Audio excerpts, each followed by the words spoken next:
Et si on se réveillait dans un monde sans vin? Imaginez, plus de champagne pour vos célébrations, plus de vin pour accompagner vos petits plats, plus de paysages viticoles, plus de routes des vins pour se promener, 14 milliards d'euros qui disparaissent d'un seul coup, à peu près 3% des exportations nationales, et puis surtout le pire de tout, nos tire-bouchons qui sont relégués dans les musées. Bon, fort heureusement, évidemment, vous vous en doutez, on n'en est pas là. On n'en est pas là, mais comme tous les systèmes agricoles du monde et tous les écosystèmes de la planète, bien évidemment, le monde du vin est touché de plus en plus par l'évolution du climat. Alors, ce sont des orages de grêle violents, c'est du gel tardif, ce sont des épisodes de chaleur intense, de la canicule, de la sécheresse, qui sont de plus en plus fréquents et de plus en plus violents sur l'ensemble de nos terroirs et sur l'ensemble de nos vignobles, mais c'est aussi des maladies émergentes qui arrivent discrètement, mais sûrement. Et puis également, ce sont sur l'ensemble de nos territoires une évolution de la maturité du raisin, avec notamment plus d'alcool dans les vins, et donc derrière, des produits qui sont beaucoup moins agréables à déguster. Alors, certes, ce n'est pas de la science-fiction, certes, le problème est préoccupant, mais j'ai une bonne nouvelle pour vous, il y a de l'espoir. Alors, il y a de l'espoir, et l'espoir, il est là. Donc, c'est un sarment de vigne, en l'occurrence, c'est un chardonnay, un champenois. Alors, elle est là la solution parce que ce que j'ai en main ici, c'est tout à la fois une espèce en danger, mais en même temps une partie de la solution. Pourquoi ? Parce que la vigne est une plante pérenne. Un sarment de vigne comme ça peut vivre 50 ans, 100 ans, peut-être même parfois plus dans certaines régions. Donc ça s'inscrit dans le temps long. Et à partir du moment où ça s'inscrit dans le temps long, ça veut dire que réfléchir à l'adaptation de nos vignobles à l'évolution climatique, c'est plus généralement réfléchir à comment donner plus de résilience à l'ensemble de nos écosystèmes. Alors pour comprendre, je vais vous demander de faire un petit retour dans l'histoire, et notamment sur un demi-siècle d'histoire de l'agriculture moderne. Alors je vais reprendre ma petite zapette. En fait, ce demi-siècle d'agriculture moderne, on pourrait finalement le comparer à une espèce de grand opéra dont nous allons assister très bientôt au grand final. L'ouverture de cet opéra, c'est la rupture du XIXe siècle avec la révolution industrielle. En 1850, en France, encore 3/4 de la population est rurale. Mais également, en l'espace d'un siècle, la population va augmenter de plus de 40%. Et non seulement elle va augmenter de plus de 40%, mais en même temps, elle va se délocaliser. C'est-à-dire une bonne partie de la population rurale va migrer vers les villes. En même temps, les transports se développent, les frontières ne deviennent plus des barrières, et c'est la mise en place progressive de notre économie de marché. Et avec cette économie de marché vient effectivement des besoins en produits agricoles toujours plus importants. En 1876 est créé l'Institut national d'agronomie qui vient nourrir la connaissance nécessaire pour le monde agricole afin de construire des systèmes agricoles de plus en plus performants et pour tirer toujours plus de parti de nos sols. Acte 1, mécanisation. 19e siècle, les engins agricoles progressent rapidement, d'abord avec la traction animale, puis la machine à vapeur, mais surtout, début du XXe siècle, l'arrivée du moteur à explosion. Et avec lui, la mise à disposition de l'énergie du pétrole pour l'ensemble du monde agricole. En l'espace de 60 ans, nous allons multiplier par 10 la quantité d'énergie disponible pour un agriculteur pour travailler sur 1 hectare de vigne. Acte 2, les engrais. Alors bien évidemment, à force d'améliorer les rendements de nos cultures, on va se rendre compte assez rapidement que l'exportation des nutriments du sol est beaucoup plus rapide que notre capacité à les régénérer. Alors on va compenser d'abord avec des apports naturels, du lisier, du guano qui va devenir un grand business. Et puis là on va se dire, ah ben oui, mais ça suffit toujours pas. Ah oui, force est de constater que ça suffit toujours pas. Et donc, jusqu'en 1909, où le procédé Haber-Bosch va être inventé par les Allemands, qui va nous permettre de transformer l'azote atmosphérique en engrais minéral. Et là, donner accès au monde agricole à quasiment une ressource infinie d'azote pour fertiliser leurs champs. Acte 3, sélection variétale. Toutes les plantes n'ont pas les mêmes capacités. Vous savez qu'effectivement, certaines vont produire plus, d'autres seront plus résistantes à certaines maladies, ou encore d'autres plus adaptées à certaines zones climatiques. Donc en sélectionnant les individus, en les croisant entre eux, on va petit à petit faire émerger les individus les plus performants pour assurer les rendements agricoles dont on a besoin. Acte 4, les pesticides, tout le monde en parle. Effectivement, si on doit maintenir nos rendements agricoles, on doit forcément limiter aussi les pertes par ailleurs. Et les pertes en agriculture, elles viennent bien souvent des agresseurs, que ce soit des maladies fongiques ou des ravageurs, des insectes, il faut les stopper. Et là encore, la chimie va venir nous aider et va nous permettre d'inventer des produits extrêmement redoutables pour lutter contre l'ensemble de ces agressions. Et puis, je vous disais, on est dans un grand final de cet opéra. Oui, le grand final, il vient doucement, mais il vient à partir de la Deuxième Guerre mondiale. À partir de la Deuxième Guerre mondiale, tout s'emballe. Revenons sur la population. La population repart fortement à la hausse. Mais sur la courbe verte, surtout, vous voyez que la population rurale, elle diminue. Donc de moins en moins de gens pour assurer toujours plus de production.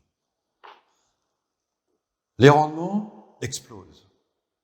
Et vous voyez notamment en orange au centre les rendements céréaliers. Ils explosent.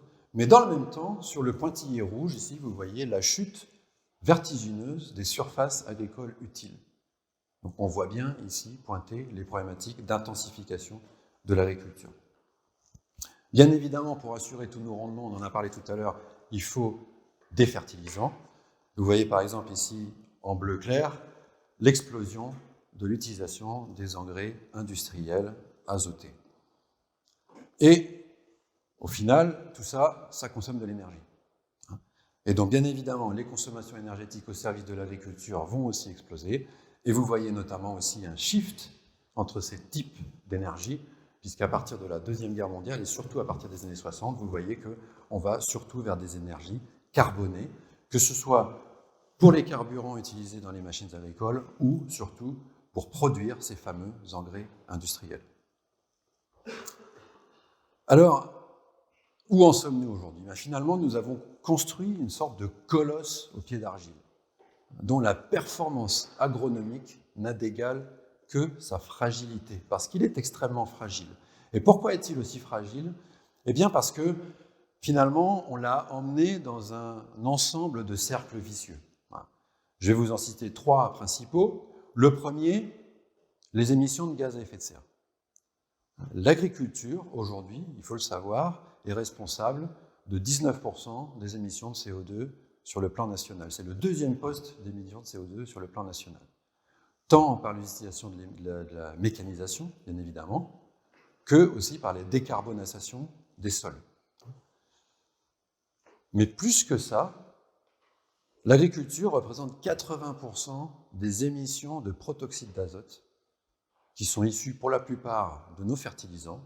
Et le protoxyde d'azote, c'est 300 fois plus réchauffant que le CO2. 300 fois plus. Donc on est dans un système où, finalement, plus on exploite nos terrains agricoles, plus on a besoin d'énergie, plus on génère de gaz à effet de serre, et plus il y a d'impact derrière, de répercussions sur nos cultures. Le deuxième cercle vicieux, l'épuisement de nos sols. C'est un vrai sol, un sol de vigne, en l'occurrence, que j'ai photographié derrière chez moi.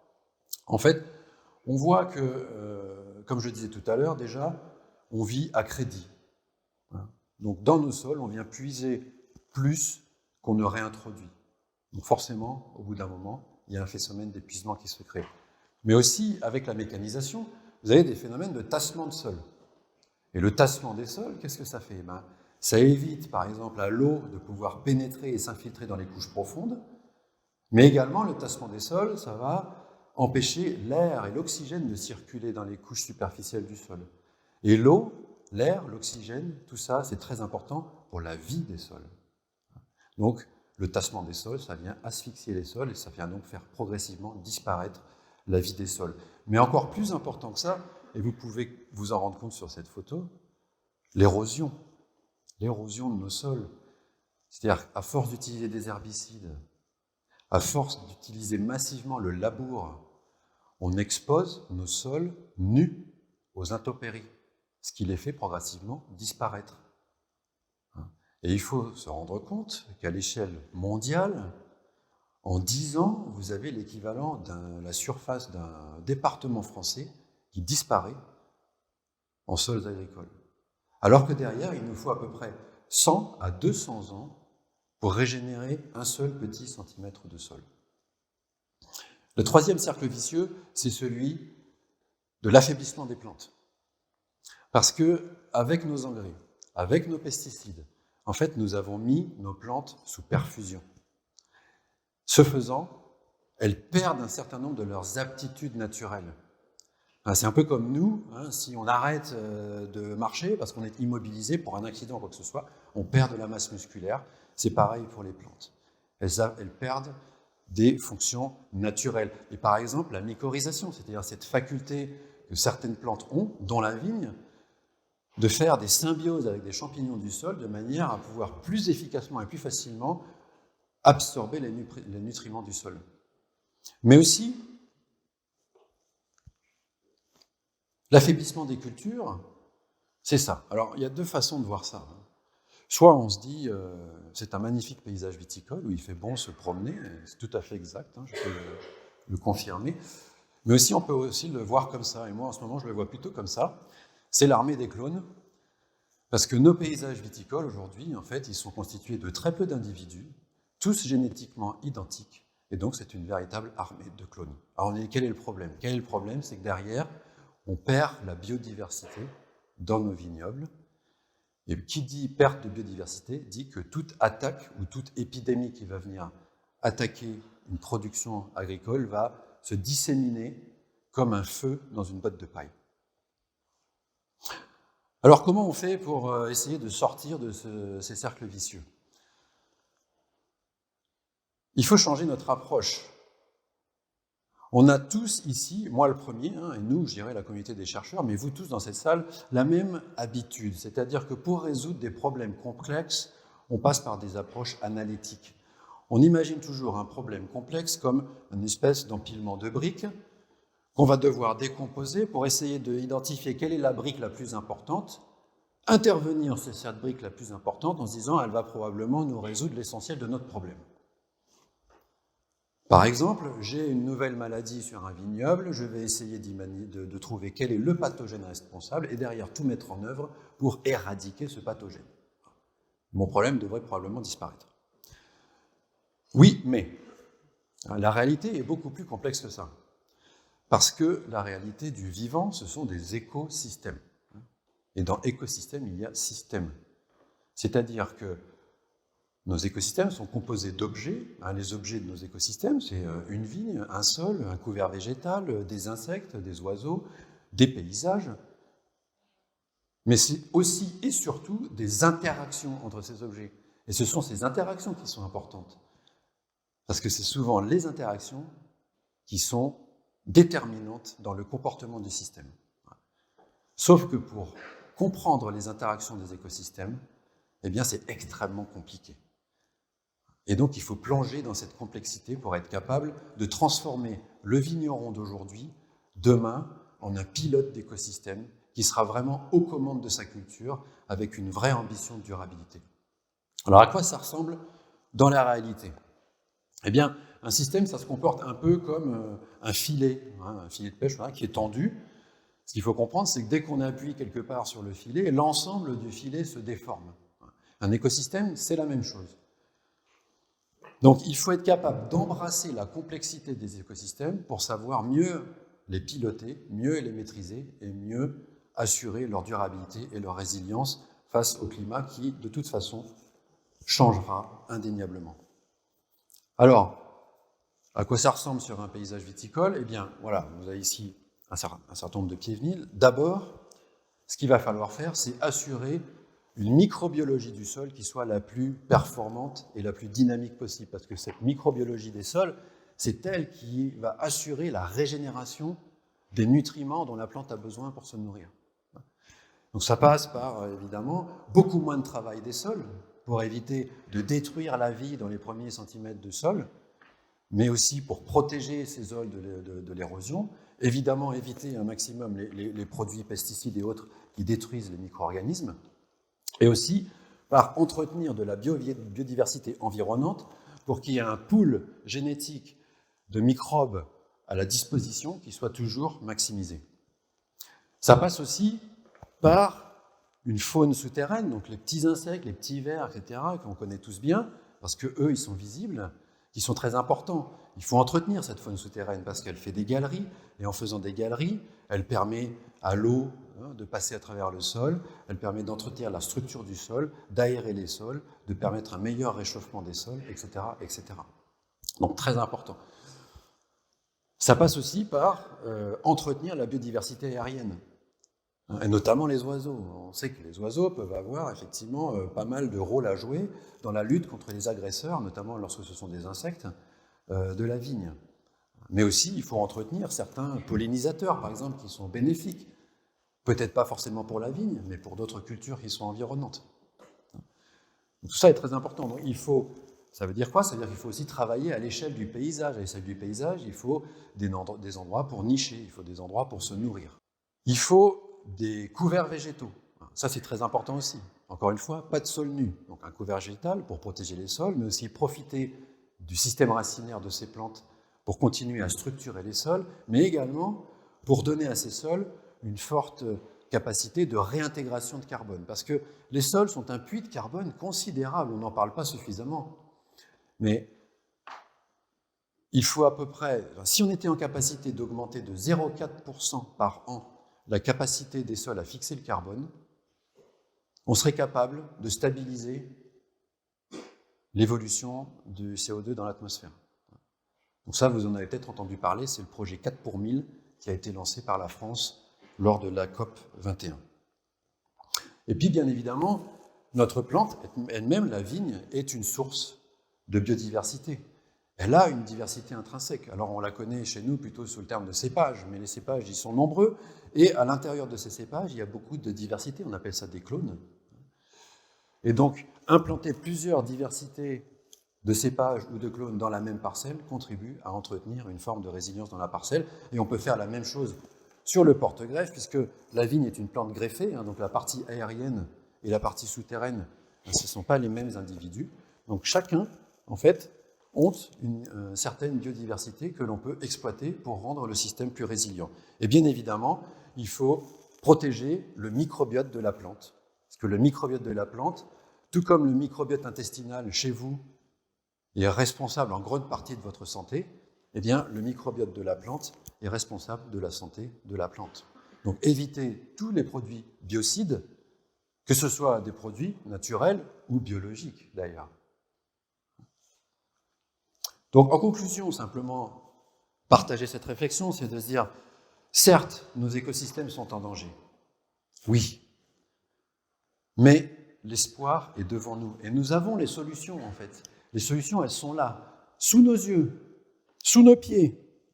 Il suffit d'observer, il suffit de comprendre.